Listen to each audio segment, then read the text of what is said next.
Math के शिव मंदिर, विश्वकर्मा प्राचीन मंदिर, ये ऊपर वाला ये हट नहीं सकता, कला संस्कृति वाली। नहीं, ये हमेशा तो इतना नहीं होता, इतना ही होता है।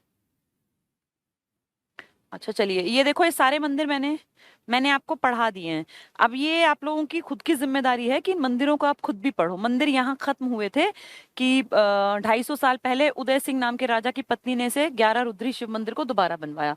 यहाँ आके मंदिर का टॉपिक कंप्लीट हुआ था। और मज़ारें और दरगाह यानी हिंदू जो कल्चर था, हिंदू जो धर्म था, इसके बारे में हमने पढ़ लिया। मुस्लिम और सिख दो कम्युनिटी रह गई।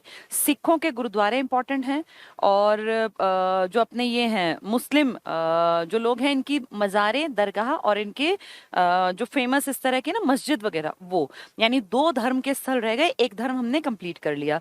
इन धार्मिक स्थलों को पूरा करेंगे, ये बहुत आसान है, मैंने वैसे यूट्यूब पे भी करा रखा है, लेकिन मैं यहाँ भी आपको पढ़ा दूंगी, कोई दिक्कत नहीं है। आज मंदिर मस्जिद नहीं कराती क्योंकि ये तो बहुत छोटा टॉपिक है। आज एक टॉपिक ऐसा उठाती हूँ, इसी को करवाऊंगी, अब कल करा दूंगी इसको। जो टॉपिक थोड़ा बोरिंग है और पेपरों में बहुत बार देखा जाता है, सब गुरुद्वारे हैं। ठीक है, तो हमने मंदिर कंप्लीट किया, मस्जिद गुरुद्वारे दो टॉपिक रह गए छोटे वाले। ये टॉपिक आज से पढ़ना शुरू करते हैं। ये टफ टॉपिक है, हरियाणा में मूर्ति कला, और लगभग स्टूडेंट्स को ये समझ में नहीं आता क्योंकि बहुत बोरिंग है। हरियाणा में अगर मैं बात करूं तो मूर्ति कला का बहुत कोई विकसित रूप देखने में नहीं मिलता, लेकिन जितना है उसके ऊपर क्वेश्चंस आने लग गए। तो इसलिए हमें ये पढ़ना पड़ेगा कि मूर्ति कला का क्या योगदान रहा हरियाणा का मूर्ति कला के क्षेत्र में। पहली चीज तो ये कि मूर्तियां मिली किसकी। तो मूर्तियों में हम देखते हैं कि हड़प्पा काल से यक्ष यक्षिणियों की मूर्तियों से लेके, और फिर मूर्तियों का जो सबसे ज्यादा इंपॉर्टेंट फेज था आपके भारत में, वो था गुप्तों का दौर। गुप्तों का जो काल था, इस टाइम में गंगा जिसको हम माता के रूप में देखते हैं, यमुना को हम माँ के रूप में देखते हैं, उनके मूर्ति रूप आ गए थे। भगवानों की मूर्तियां बहुत ज्यादा बनी। देखो ऐसा नहीं कि इंसान ने पूजा करना गुप्त काल में शुरू किया, नहीं, पूजा अर्चना वो पहले भी करता था। लेकिन जो आधुनिक मंदिर आज तुम देखते हो ना, जो रूप तुम मंदिर का आज ट्रायंगुलर शेप में देखते हो, जिसको हम कहते हैं शिखर वाले मंदिर, इनका वो रूप उस टाइम पर गुप्त काल में, यानी प्राचीन भारत के लगभग एंड आते आते, जब बेस्ट टाइम था, जिसको स्वर्ण काल आप कहते हैं, गुप्तों का काल था, जिसमें कि बड़े राजाओं में श्रीगुप्त है, घटोत्कच है, चंद्रगुप्त है, समुद्रगुप्त है, उसका बेटा फिर चंद्रगुप्त सेकंड या विक्रमादित्य है, फिर कुमार गुप्त है, फिर स्कंदगुप्त है। इन लोगों ने बहुत काम किया, और मंदिरों का वर्तमान जो स्वरूप आज देखने को मिलता है वो इसी काल की देन है।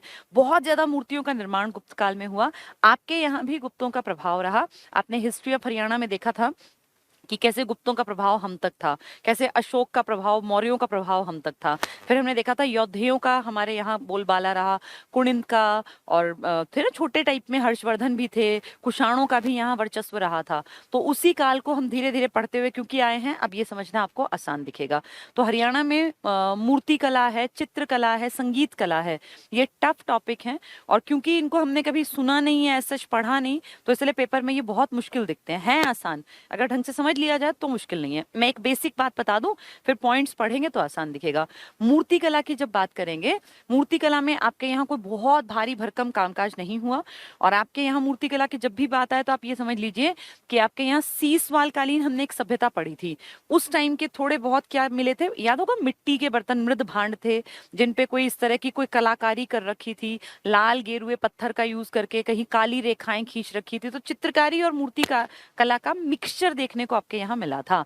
आपके यहाँ गुप्त काल में थोड़े थोड़े चेंजेस मिले थे कि कैसे लोग धीरे धीरे धीरे धीरे उसकी तरफ बढ़ते गए, और फिर कैसे वो लोग जो है देखने में आने लगा कि मूर्तियों का स्वरूप आपके यहाँ भी स्पष्ट मिला। जैसे महात्मा बुद्ध के सिर की मूर्तियां आपके यहाँ मिली, महात्मा बुद्ध के पूरे शरीर की मूर्तियां आपके यहाँ मिली। ये वाली लाइट ऑफ कर दो, ये इसका शायद रिफ्लेक्शन होगा। चलिए, तो थोड़ा थोड़ा पढ़ना स्टार्ट करते हैं, आपको समझ में आएगा। हरियाणा में मूर्ति कला क्या कह रहे हैं, देखें। हरियाणा राज्य में पाई गई दूसरी सदी की मूर्तियां लाल पत्थर से बनी हुई हैं। कोई नहीं, आप इसको कर दो अगर ये हो सकता है तो कुछ इस, क्योंकि मुझे खुद लग रहा है कि बोर्ड भरा हुआ ज्यादा है आज। दूसरी फाइल खोल लो अगर उसमें ज्यादा बेहतर है तो। चलिए, जब तक ये थोड़ा इसका टेक्निकल काम कर रहे हैं आपको, ताकि विजिबिलिटी ज्यादा बेहतर बन पाए। मूर्ति कला के बाद हम चित्रकला पढ़ेंगे। सेम ऐसी चीजें हैं जिनमें वो मृद भांड पे चित्रकारी करेंगे, कभी काले रंग की रेखाएं खिंची मिलेंगी, कभी नीले रंग की, इस तरह की।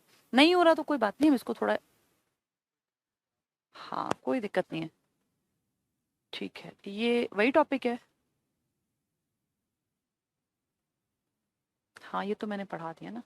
ठीक है, बस बस बस, मठ ये तो कंप्लीट हो गया, मंदिर भी कंप्लीट है। अब हम लोग, हाँ, और नीचे काफी बड़ा टॉपिक है मूर्तिकला, यहाँ से हम पढ़ना स्टार्ट कर रहे हैं। अब मैं आपको बताती रहूंगी, आप सुनते रहो, पॉइंट को देखते समझते रहो, बहुत आसान दिखेगा।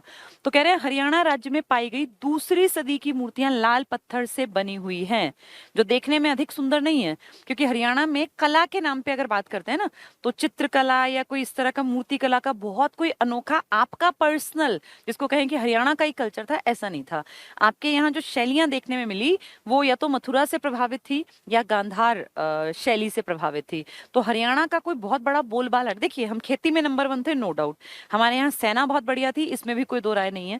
लेकिन जब बात करते हैं कल्चर की या बात करते हैं चित्रकला मूर्तिकला की, तो हरियाणा से कोई उद्भव जिसका हुआ हो, शुरुआत जिसकी हुई हो, ऐसा कोई घराना नहीं है। चाहे वो गायन के क्षेत्र में आप देख लें, चाहे वो कोई इसमें म्यूजिक के क्षेत्र में देख लें, या कोई चित्रकला के रूप में देख लें, चित्रकारी हमारे यहाँ मिली है, मूर्तियां हमारे यहाँ बनी हैं, गायन के तरीके हमने देखे।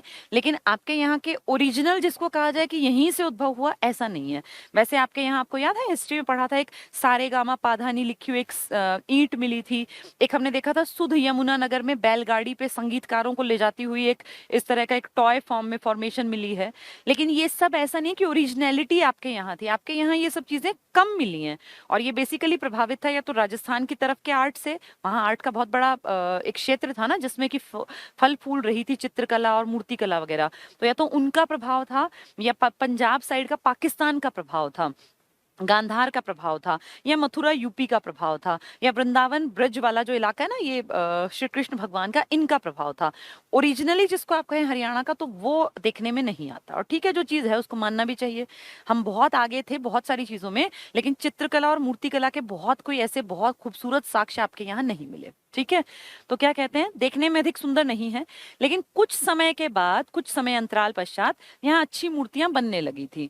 इसकी पुष्टि अमीन बेसिकली है, न और आएगा इसमें, थानेसर, ये वो जगह है जहां अर्जुन के बेटे को घेर के मारा था ना, अभिमन्युपुर जिसका नया नाम है, थानेसर कुरुक्षेत्र के इलाके में अभिमन्युपुर जिसका नाम है, पहले ये अमीन क्षेत्र था। यहीं पे तो चक्रव्यूह में 13वें दिन अर्जुन के बेटे को घेर के उन 7 बड़े योद्धाओं ने दुर्योधन के साथ मिलके उसका वध कर दिया था। तो ये वही इलाका है। नामक स्थान से प्राप्त सूर्य स्तंभ पर बनी मूर्तियों से है। ये मैंने आपको पढ़ाया था, सूर्य स्तंभ पर बनी मूर्ति और सूर्य देवता की मूर्ति अलग से पढ़ाए थे दोनों। तो ये सूर्य स्तंभ पर बनी मूर्ति ये दिखाती है कि धीरे धीरे करके कुछ ना कुछ सीखते गए हम। और एक एग्जाम्पल उन्होंने दे दिया कि देखो थोड़ा बहुत अच्छा काम हम करना सीख गए थे, क्योंकि सूर्य स्तंभ पर बनी मूर्ति से ये दिखता है कि हमारी थोड़ी पारंगतता आ गई थी मूर्तियां बनाने में। लेकिन वो टाइम के साथ, स्टार्टिंग में हमारा कोई बहुत बढ़िया कमांड नहीं थी इस पर, टाइम बीता, हम लोग सीखते चले गए। अब इन्होंने मैप में दिखाया है, मैं सिर्फ पढ़ देती हूँ। महात्मा बुद्ध के सिर की मूर्तियां मिली हैं। महात्मा बुद्ध, याद करो, दिव्यावदान की किताब में आपके रोहतक का जिक्र आया था, पढ़ा था ना हमने, नकुल दिग्विजयम में रोहतिका करके हमारे रोहतक का जिक्र था। और हमने ये भी पढ़ा था कि लोहाचार्य जैन मुनि थे जो हमारे यहीं पे हरियाणा में भिवानी के आसपास घूमा करते थे। तो इसका मतलब आपके इलाके में जैन का भी प्रभाव था, महात्मा बुद्ध का भी प्रभाव था। तो कॉमन सेंस की बात है कि उनका प्रभाव था तो उनकी मूर्तियां मिलेंगी। किन्हीं इलाकों पे सिर की मूर्तियां मिली, कहीं पूरे शरीर की, यानी सिर और धड़ सबकी मूर्तियां मिली। तो वही बता रखा है कि कुरुक्षेत्र यमुनानगर का जो बेल्ट है, जो ऊपर की बेल्ट है, इसमें महात्मा बुद्ध के सिर की मूर्तियां मिली। ऐसे ही फिर जो ये नीचे फरीदाबाद पलवल गुड़गांव की बेल्ट है, यहाँ यक्ष और यक्षिणियों की मूर्तियां मिली, जो सिंधु सभ्यता के टाइम में पूजनीय थे और उनकी पूजा करते थे। पानी का जहाँ सोर्स होता था ना, जैसे कोई नदी है या कहीं बड़ा तालाब टाइप का है, उसके पास वो मंदिर तो बनाते नहीं थे सिंधु वाले, तो वहीं रख देते थे। और ऐसा मानते थे कि अगर उनकी कृपा रहेगी तो बाढ़ नहीं आएगी, क्योंकि सारे नगर बाढ़ के किनारे बसे हुए थे, बाढ़ आने से पूरी सभ्यता नष्ट हो सकती थी, इसीलिए यक्ष यक्षिणियों की पूजा करते थे। यक्ष यक्षिणियों की वो मूर्तियां आज भी आपके साउथ हरियाणा की बेल्ट में, जिनमें पलवल, हथीन, होडल, फरीदाबाद के आसपास मिली है। तो यक्ष यक्षिणियों की। महात्मा बुद्ध के सिर की कहाँ मिली? कुरुक्षेत्र करनाल ऊपर वाली बेल्ट में। फिर लिखा है शुंग और कुषाण कालीन लाल पत्थर की मूर्तियां। शुंग पुष्यमित्र शुंग थे। देखो जब ये अशोक का वंश खत्म हुआ था, यानी मौर्यों का वंश खत्म हुआ था, तो ब्राह्मणों का बहुत एक ऐसा वर्चस्व का काल आया था। पुष्यमित्र शुंग एक सेनापति था कभी, फिर उसने अपनी पूरी एक डायनेस्टी बसाई थी, पूरा एक साम्राज्य बना लिया था। तो शुंग वंश जो था ना, उसी की बात कर रहे हैं। तो शुंग और कुषाण जो कि विदेशी थे, जिसमें विम कडफिसेस और कनिष्क का नाम मैंने बताया था। कनिष्क जो मथुरा तक जिसका प्रभाव था, कश्मीर से कुंडलवन कश्मीर से मथुरा तक जिसकी दो दो राजधानियां भी थी, तो उस आदमी के बारे में बता रहे हैं कि उस काल की शुंग आपका जो लोकल इंडिया का और कुषाण जो विदेशी था, ये मौर्यों के बाद आए थे, इनके टाइम की पत्थर की मूर्तियां मिली हैं। दोनों किसके बाद आए हैं? मौर्यों के पतन के बाद। मौर्य कौन? चंद्रगुप्त मौर्य, उसका बेटा बिंदुसार, फिर अशोक, फिर उसके वंशज जब खत्म हुए, तो जो ये था ना मौर्योत्तर काल, उसमें शुंग थे देसी राजाओं में, कुषाण थे विदेशी में। तो इन दोनों के टाइम की मूर्तियां मिली हैं आपके इस बीच वाली बेल्ट में, जिसमें रोहतक है, गुड़गांव है, फरीदाबाद, मतलब नीचे और बीच वाली बेल्ट के आसपास। ठीक है। फिर कहते हैं महात्मा बुद्ध की आदम कद की मूर्ति मिली है, बहुत बड़ी मूर्ति, ये भिवानी और रोहतक में। तो महात्मा बुद्ध की अगर सिर की मूर्तियां आएंगी तो करनाल कुरुक्षेत्र में, और आदम कद की मूर्तियां आएंगी तो आपके भिवानी और रोहतक में। ठीक है। यक्ष यक्षिणी आ गया तो ये नीचे वाली बेल्ट में, यानी पलवल, हथीन, होडल वगैरह में। ठीक है। चलिए, इसके बाद ये छोटे छोटे से पॉइंट्स लिखे हैं, इनको आप पढ़ लोगे तो इसमें आपको बेसिक वही बातें जो मैं बोल रही हूँ ना, पॉइंट्स के फॉर्म में लिखवाई गई हैं। नेक्स्ट क्या कहते हैं? पलवल, भादसा, हथीन, फरीदाबाद, इनसे प्राप्त यक्ष यक्षिणियों की मूर्तियां प्राचीन काल के शुंग और कुषाण काल की मूर्ति कला को प्रदर्शित करती हैं। तो मैंने अभी आपको क्या बताया कि यक्ष यक्षिणियों की पूजा हड़प्पा काल से होती आ रही थी। जैसे राम भगवान की पूजा आज भी आप कर रहे हैं, 2021 में आप देख रहे हैं राम का मंदिर बन रहा है अयोध्या में, तो ये थोड़ी कि आप ही पूजा कर रहे हैं, आपसे सदियों पहले से राम की पूजा थी। ऐसे यक्ष यक्षिणियों की पूजा हड़प्पा काल से थी, और फिर शुंग और कुषाण के टाइम में भी उनकी पूजा होती थी, मूर्ति कला से ही आपको पता चल गया। ठीक है। शुंग और कुषाण, ये शुंग आपके लोकल है मौर्योत्तर काल के, और ये विदेशी की अन्य मूर्तियां मथुरा कला से प्रभावित। अभी मैंने क्या बताया, मथुरा कनिष्क की दूसरी राजधानी थी। मथुरा में जो शैली डेवलप हुई ना मूर्ति बनाने की, दो शैलियां थी मूर्ति बनाने की। जैसे आपने देखा होगा भगवानों की मूर्तियां होती हैं, चट्टान काट कर बनाई जाती हैं, तो कहीं कहीं आपने देखा कि कपड़े ऐसा दिखाते हैं चट्टान को काट कर ही, कि शरीर भी और शरीर के ऊपर कपड़ा भी चट्टान में ही दिखा दिया गया। तो उसमें ना थोड़ा सा कल्चर का डिफरेंस था, मतलब पहनावे का, कद का, कि आदम कद की मूर्ति बनाएंगे भाई, भगवानों को झीना सा कपड़ा बना के ढकेंगे या मोटे कपड़े से ढका हुआ दिखाएंगे, इसको कहते हैं शैली का अंतर। तो ये दो शैलियां हैं आपके यहाँ, एक गांधार शैली मतलब पाकिस्तान वाले इलाके में, और एक आपकी मथुरा शैली। इन दोनों का मिक्सचर फिर धीरे धीरे करके लोगों ने गांधार का भी यूज किया, मथुरा का भी यूज किया, लेकिन बेसिक देखा जाए तो दो तरह की शैली है, गांधार शैली और मथुरा शैली। जितनी मूर्तियां बनी हैं या तो वो गांधार शैली में बनी या वो मथुरा शैली में। ठीक है। गांधार से मथुरा तक कुषाण का शासन रहा था, यानी कनिष्क का, इसलिए उसकी गांधार शैली की मूर्तियां भी मिलेंगी महात्मा बुद्ध की, और मथुरा शैली की भी, क्योंकि वो महात्मा बुद्ध को मानता था, तभी तो उसने चौथी बौद्ध महासंगीति कराई थी ना। हिस्ट्री तुमने पढ़ी होगी तो, कि कनिष्क के टाइम में कुंडलवन कश्मीर में चौथी बौद्ध महासंगीति हुई, तो वो कुंडलवन कश्मीर के इलाके के अलावा मथुरा तक का प्रॉपर्टी उसकी थी, और रेशम मार्ग पर उसका अधिकार था, उसी की बात बता रहे हैं ये। तो शुंग और कुषाण काल की अन्य मूर्तियां मथुरा कला से प्रभावित लाल पत्थर की मूर्तियां, ये ज्यादातर फरीदाबाद में, गुड़गांव में, रोहतक के आसपास मिली, यानी नीचे की और बीच की बेल्ट में मथुरा कला से प्रभावित मिली। मथुरा आपके पास भी पड़ता है। कुषाण कालीन महात्मा बुद्ध की कुछ प्रतिमाएं गुड़गांव में, मोहनबाड़ी जो आपके रोहतक में है, झांसवा रोहतक, दोनों रोहतक में, इनसे मिली। इसके अलावा आभूषणों से सजी युवती, कोई महिला जिसके ऊपर आभूषण थे, फूल तोड़ती कामिनी कोई लड़की, नाचती हुई नर्तकी की मूर्तियां भी मिली हैं। यानी धीरे धीरे करके मूर्ति कला का विकास आपके हरियाणा में रोहतक के आसपास के इलाके में देखा गया। तो रोहतक का वर्णन तो प्राचीन इतिहास में है ना भाई, हरा भरा नगर था। नकुल दिग्विजयम में इसका वर्णन है, दिव्यावदान में इसका, बौद्धों ने इसका वर्णन किया, तो महात्मा बुद्ध की तो बनाएंगे ही। अगलों की किताब में जब इस शहर का नाम लिखा है तो महात्मा बुद्ध का कुछ होगा ना या वर्चस्व, तभी उसका नाम लिखा गया होगा। तो ये सब मिली यहाँ। ठीक है। आगे क्या कहते हैं? शिव की दो मूर्तियां बरवाला हिसार से और औरंगाबाद, औरंगाबाद तो महाराष्ट्र में है, ये आपके हरियाणा के औरंगाबाद यानी पलवल वाले औरंगाबाद की जिक्र कर रहा है। दो बाद है आपके यहाँ इंपॉर्टेंट, एक नौरंगाबाद जो परेशान करेगा, और एक औरंगाबाद। नौरंगाबाद ही प्रकृतनाग है, जो कि भिवानी का इलाका है। तो नौरंगाबाद कहाँ है? भिवानी में। औरंगाबाद कहाँ है? वैसे तो औरंगाबाद महाराष्ट्र का इलाका है, लेकिन हरियाणा का औरंगाबाद पड़ता है पलवल में। होडल नाम की जगह है ना पलवल में, वहीं पड़ता है औरंगाबाद नाम का गांव। तो ये भूलना नहीं है, नौरंगाबाद भिवानी, औरंगाबाद पलवल। ठीक है। क्या कहते हैं? शिवजी की दो मूर्तियां हिसार और पलवल, तो बरवाला, हिसार और औरंगाबाद पलवल से मिली। पलवल से हथीन और वो क्या थी, यक्ष यक्षिणियों की, वही मिली है। इस काल की मूर्तियां सत्य को उद्घोषित करती हैं। तो जो हिंदू धर्म वाली हैं ये कह रहे हैं सत्य को उद्घोषित, कि भाई ऐसा था, ऐसी मान्यता है, उसको उद्घोषित करती हैं। हरियाणा में मूर्ति कला का सर्वाधिक विकास गुप्त काल में हुआ। इनफैक्ट पूरे इंडिया में ही सबसे ज्यादा मूर्तियां और मंदिर बने हैं गुप्त काल में। इससे पहले थी मूर्तियां, पूजा करते थे, लेकिन जो आधुनिक मंदिर का रूप है, जो आधुनिक मूर्तियां हैं, अगर आप हरिद्वार गए हैं आपने देखा होगा, जिसको हम हर की पैड़ी या हर की पौड़ी कहते हैं, उसके ही बिल्कुल पास में गंगा की मूर्ति बना के स्थापित की गई है। तो गंगा को एक मूर्ति के रूप में, एक माँ के रूप में जो दिखाया गया, वो स्टार्टिंग से नहीं था, वो गुप्तों के काल में आया। गुप्तों के टाइम में हिंदू धर्म का बहुत ज्यादा विकास हुआ। गुप्तों के टाइम को हम बेस्ट काल मानते हैं, एंशियंट इंडिया का स्वर्ण काल, बहुत बढ़िया काल था। तो उस टाइम की बात कर रहे हैं कि सबसे ज्यादा विकास आपके यहाँ भी किस काल में हुआ। तो आप अलग थोड़ी हैं भारत से, जब भारत में विकास हुआ तो आपके यहाँ भी विकास हुआ। इसकी पुष्टि थानेसर और सांधी, लिखा है ना, सौंधी कर देना, थानेसर और सौंधी से प्राप्त प्रतिमाओं और गुड़गांव के हरनौल से प्राप्त लाल पत्थर से बनी शिव की मूर्ति, ये हिंदू धर्म की तरफ इशारा कर रहा है। गुप्त काल में सनातन धर्म, हिंदू धर्म का बहुत विकास हुआ था, इसलिए शिव जी का बार बार नाम आया।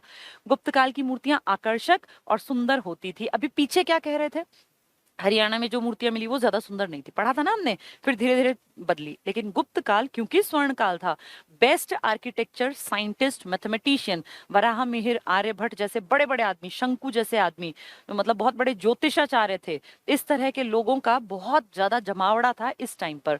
और नवरत्न आपने पढ़े थे हिस्ट्री में, सब मैंने पढ़ाया हुआ है हिस्ट्री में, तो वो वही तो दौर था ये गुप्त काल का। तो बेस्ट जो टाइम था, चाहे मंदिरों की बात करें, मूर्तियों की बात करें, वो इस टाइम में देखी गई। तो मूर्तियां कैसी बनी होंगी, आकर्षक।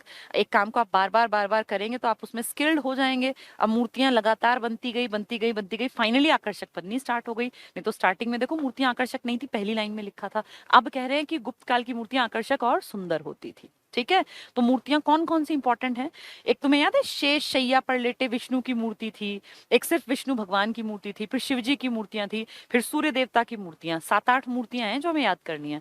प्रमुख मूर्ति जो पेपर में आती है, मैं पढ़ती रहूंगी, तुमने पढ़ रखी है। ये लिखा है यक्षिणी दक्षिणी, दक्षिणी गलत लिखा है, यक्ष यक्षिणी लिखना चाहिए, टाइपिस्ट ने गड़बड़ कर दी। यक्ष यक्षिणी साउथ की बेल्ट में, यानी पलवल होगा, फरीदाबाद होगा, उस बेल्ट में मिलेगा। तो पलवल, भादस, हथीन और फरीदाबाद उसी के तो हिस्से हैं ये, पलवल फरीदाबाद साउथ की बेल्ट।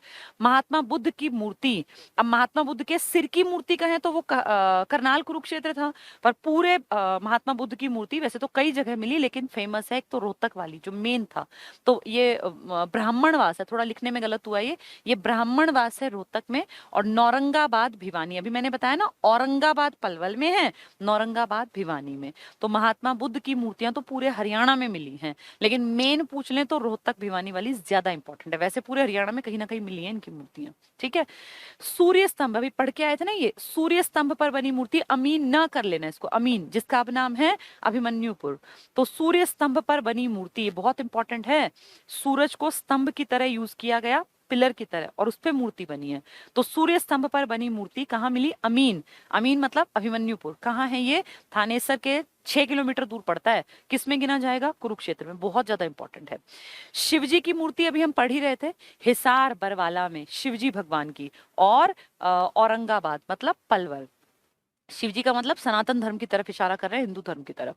फिर कहते हैं सूर्य देव की मूर्ति, अभी देखो सूर्य स्तंभ पर बनी मूर्ति कहाँ थी, कुरुक्षेत्र में, थानेसर, अमीन, अभिमन्युपुर। अब कह रहे हैं सूर्य देव की मूर्ति कहाँ है, अग्रोहा। सूर्य सबसे पहले निकलता है ना, तभी तो दिन की शुरुआत होती है, आगे रहता है। तो जैसे ही सूर्य देव आए, अग्र, अग्र मतलब सबसे आगे, तो सूर्य देव की कहाँ है, अग्रोहा। और वो स्तंभ वाली कहाँ है, अमीन, अभिमन्युपुर। ये याद रखती है, एक जैसी हैं, पेपर में आएंगे तो उस टाइम बड़ा पजल होते हैं। अगर सूर्य देव की मूर्ति आई तो सबसे आगे सूर्य देव रहते हैं, अग्रोहा। और अगर सूर्य स्तंभ पर बनी मूर्ति आ गई तो ये रही।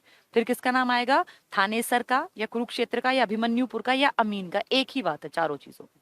ठीक है, शिव की मूर्ति आपकी बरवाला हिसार में, और पलवल के औरंगाबाद। नौरंगाबाद अगर आ गया कहाँ है तो आप कहोगे भिवानी में, उसी का पुराना नाम था प्रकृतनाग, जो योद्धियों की राजधानी थी ना, बताया था वहां सिक्के ढलते थे उस टाइम पर।